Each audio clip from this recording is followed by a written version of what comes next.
दोस्तों कैसे हो दोस्तों। आपको मालूम होगा कि जो अनुपम यादव का जो कॉल रिकॉर्डिंग हुआ था, ज़्यादातर को वायरल हुआ था, तो वो कॉल रिकॉर्डिंग पूरा झूठा है। वो कॉल रिकॉर्डिंग जो है, ये तो वो एक आती है नेहा नाम की सिंगर, वो मालूम नहीं कहाँ क्या है। जो मुझे खुद ही अनुपम यादव से जो बात हुआ कि उनका मैं कॉल रिकॉर्डिंग खुद किया था, मगर परमिशन नहीं मिला वायरल करने के लिए, डालने के लिए यूट्यूब पर, इसलिए आप लोग से माफ़ी मांगना चाहूँगा।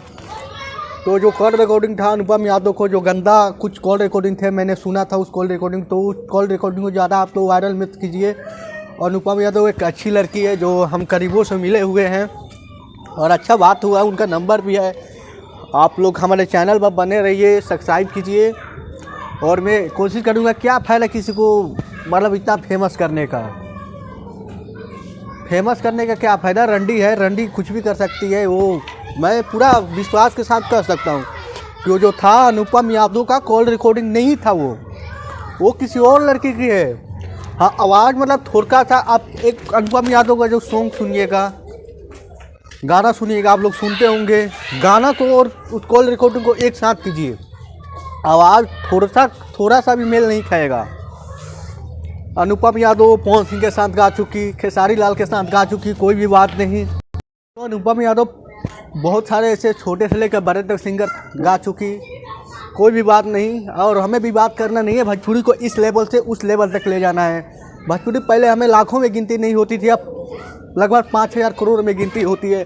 भोजपुरी एक बहुत बड़ा लेवल खड़ा हो चुका है और हम लोग और कोशिश करेंगे कि ज़्यादा ज़्यादा इन लोगों का सपोर्ट करें और गाने सुने, अगर मार्केट में करें। हाँ, अगर हो सकता है कि अनुपम यादव को अगर कॉल रिकॉर्डिंग है तो वो भी रंडी है, मैं बोल सकता हूँ। क्योंकि कुछ टाइम पहले ये क्या नाम था, एक शायद बंगाल की कोई लड़की थी, मेरे नाम तो मालूम, मधु तिरसा करके जो वीडियो ही वायरल हुआ था, उनने कोई एक्शन नहीं ली। तो ये भी हो सकता है कि फेमस होने के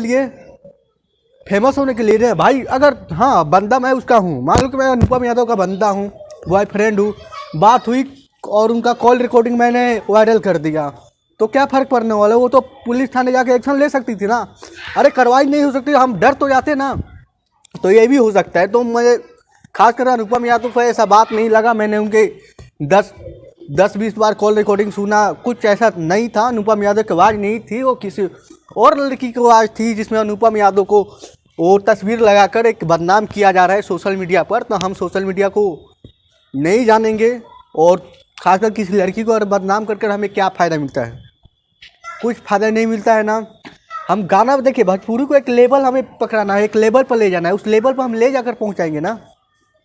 5,000 करोड़ का जो भोजपुरी एक लेवल बन चुका है, फिल्मी इंडस्ट्री 50,000 करोड़ तक ले जाएंगे। क्योंकि सबको काम करना है, एक भोजपुरी छोटे से लेकर बड़े तक।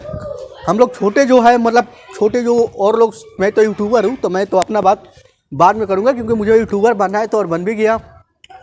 और गाइज, मैं यहाँ दिल्ली में रहता हूँ, ये सब है जहाँ रहता हूँ, ये छत का नज़ारा है, देख लीजिए। और हमारा चैनल को सब्सक्राइब कीजिए, सपोर्ट कीजिए, अच्छे न्यूज़ दूंगा। और मेरा ब्लॉग चैनल है, कुछ दिखाऊंगा तो कहीं दिखाऊंगा ही, क्या होता है क्या नहीं। थैंक यू दोस्तों, आप सबका आशीर्वाद और आप लोगों का प्यार।